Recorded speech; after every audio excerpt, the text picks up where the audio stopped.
But I've been blessed with the most marvelous people that I've met in my life that have actually pulled me out of it again and again. And it's more often been women.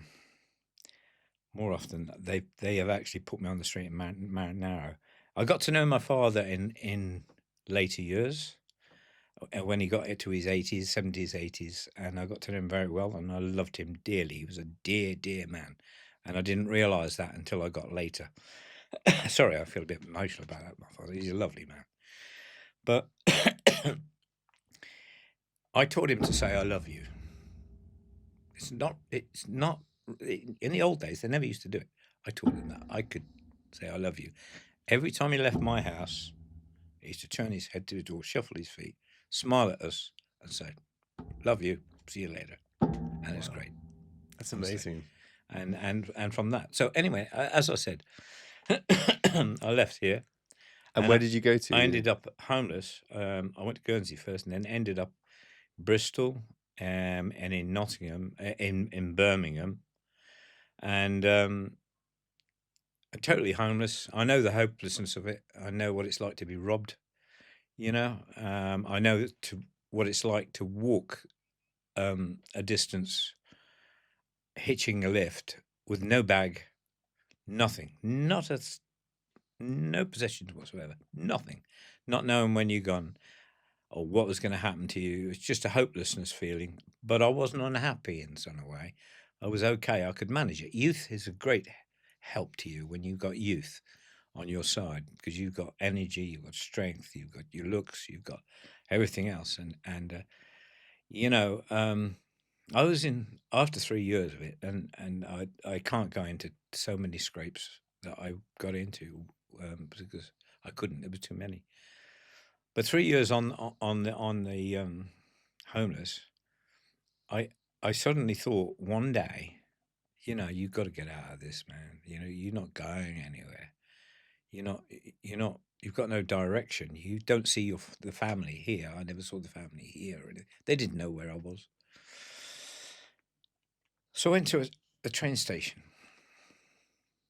and I thought, I've got to get out of Birmingham. I've got to go. I don't know where I was going. And I went into New Street Station in Birmingham, and I said, "Can you?" I had 60 pence, or the equivalent to 12 shillings, 60 pence. Can I have a ticket, please? And the guy looked at me like I was crazy. He said, "Where?" I said, "I don't know." I said, and he looked at me again. He said, "Where do you want to go?" I said, "Well, I don't know. How far will 60 pence send me?" And he said, "Take you to Nottingham. Never been before. Right. There's your ticket."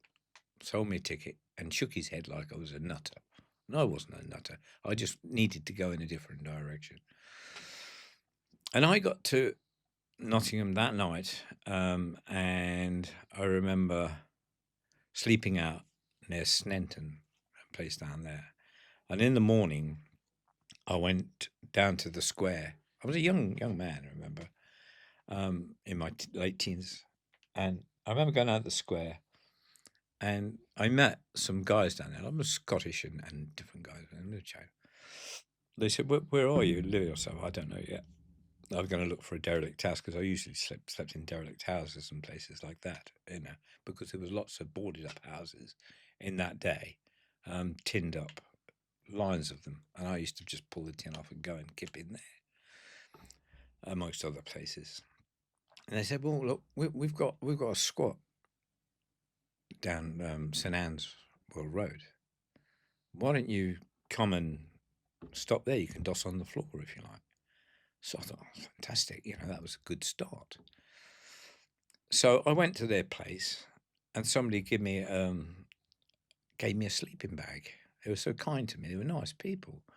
They were poor, but they were really good to me. And I stayed there a couple of weeks. And then one day, that 60 pence had taken me to that place. One day, I walked into a cafe, and I sat down and I was talking to a couple of friends, and a lady walked in, a young lady, and she became my wife for 38 years. Wow. And within 2 years, we had 2 paper shops, and she didn't have money, but she just guided me, if you like. And I had 2 children in Nottingham with her, and I came back home, and I had a further child, the child that you know well, Holly, who's my daughter, in Alderney. So that was a big turning point in my life. And we came back in the 80s to Alderney, and I started work at Air Sarnia.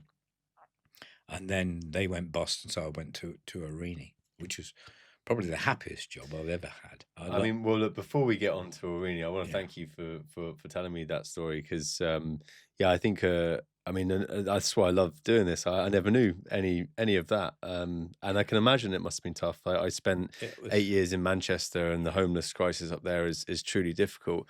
I mean, what do you think the people in normal life who never considered homelessness, what's the biggest thing that they sort of misunderstand about the issue?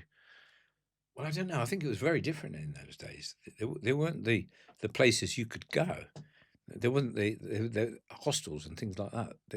They just didn't exist. You were homeless, so you were just a waste of space, you know. And you could get a job, but you had nowhere to stay.